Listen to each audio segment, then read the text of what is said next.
My name's Chris, and I'm a bookaholic.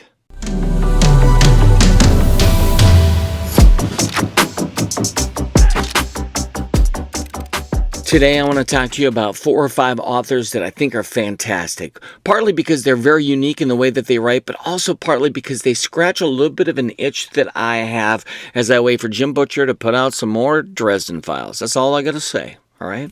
In and of themselves, these authors are proven, they're fantastic, and they're uniquely worth your time and effort. But part of the reason I like them is because they're playing in a world that I find fascinating, whether it be kind of that urban fantasy mixed with a little bit of mystery, or maybe it's because it's so zany and so different that I kind of think to myself, that's exactly what I needed, but I didn't know I needed it. So let's start. Here's the first. Sandman Slim by Richard Kadrey. Sandman Slim, there's a number of books in this series. Maybe you've read 1 or 2, or maybe you've not even heard of Richard Kadrey, but he's an author that is fairly well respected within his world.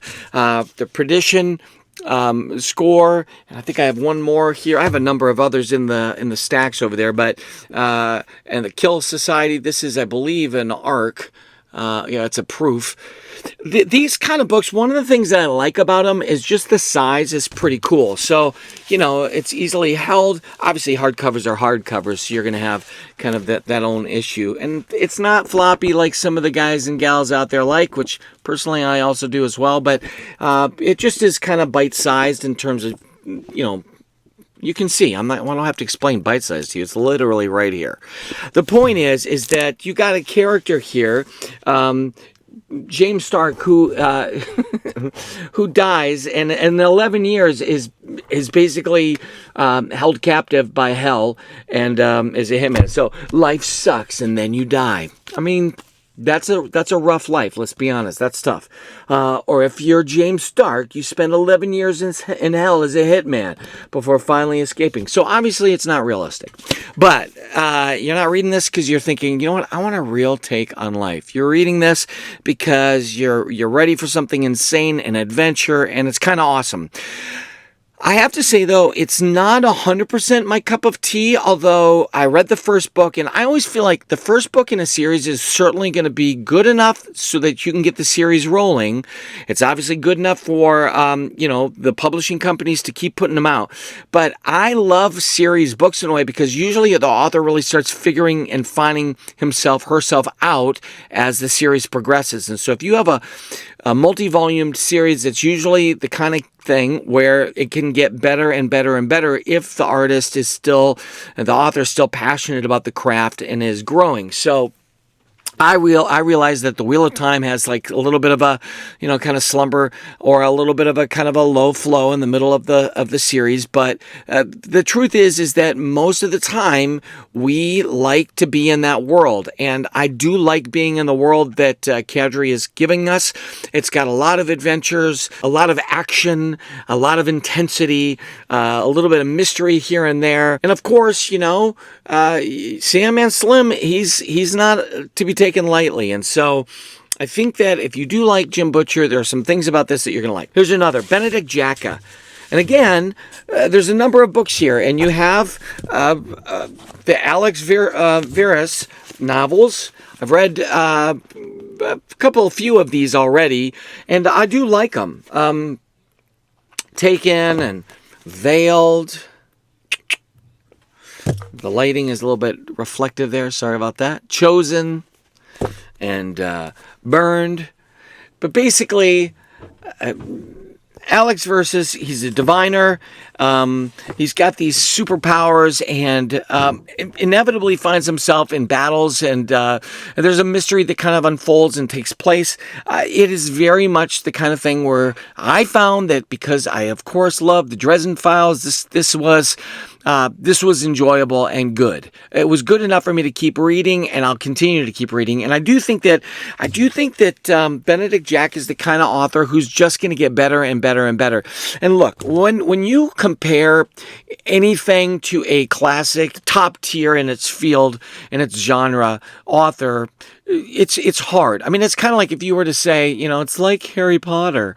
Well, it's hard to say that because there's really not a ton of things like Harry Potter. It's either, whatever, dark academia or some sort of coming of age that you're talking about. But I mean, Harry Potter is a unique scenario. I mean, it was certainly a pretty profound and powerful explosion on the field. In a similar way, the Dresden Files and Wheel of Time and Malazan, these kind of series, people love those series so much that they are looking for other things that kind of scratch that itch. But the truth, you're never really going to get the exact same, scratch. Because why? Because it's uniquely kind of meeting that role in that field. But I do think that Benedict Jacka and Richard Kadrey will give you kind of some, at least make you feel like, hey, I'm in a world that I like. Monster Hunters, that's another series that you could explore that I think would be worth your time. And they're out there, but I have to go into those series of books with the realization that I'm kind of starting a new adventure. There might be some things that I like because it's in kind of that genre that I'm interested in, urban fantasy or whatever. But at the end of the day, I'm liking it for what it is. And again, if the first book isn't like amazing, then don't worry. Usually the second, third book starts really picking up. All right, blah, blah, blah. Kind of beat a dead horse there. Which, by the way, if you've ever thought about that phrase, and I have, it's weird. Okay, one more. Well, maybe one more, okay? Here's a series. Nobody talks about this. I've read the first couple. I have 3 and 4 here. Libromancer, Codex Born, and then Unbound and Revisionary. And this is by Jim C. Hines. And I don't hear anybody really talk about him, but I kind of like the way that this whole premise is, where basically you take in the whole idea and concept of a book and then you utilize it in your particular mystery and battle. So, for example, I could, read through a Doctor Who book and grab hold of a sonic screwdriver to utilize in a scenario that I might find myself in. And you end up running into characters like Gutenberg, and there's occasionally some love interest stuff that's not overwhelming, but I do kind of like this world. He's a Hugo Award winner, and I do think he's worth your time. Give him a chance, see what you think. But I actually did really enjoy his books, and the more I talk about it, the more I think I kind of got to go back into him. 2 more authors that I love. This guy, I've read a lot of his books. Grady Hendrix has got such a bizarre sense of humor. It's like, hey, are we related? Part of the thing I love about him is that he talks about some things that I 100% get. Like, I grew up in a very conservative home, strong, Christian moral principles were given to me, and so anytime he starts talking about church and some of these old stories about trends and things that were happening in the 80s, like, I know it well. Let's just say that. And the great example is, of course, My Best Friend's Exorcism, which I remember thinking to myself, I don't know if I want to read this. Should I read this? I read it, and I thought it was hilarious, and it was fantastic, and actually, it was good. I loved the old school kind of vibe with the this 80s classic color scheme, and it's kind of got these worn out edges on the bottom. It's very much like VHS kind of vibe. And so you're in this kind of small town with these kids who are doing stupid, silly kid things, and then they happen upon a scenario that's a little bit scary, more than scary.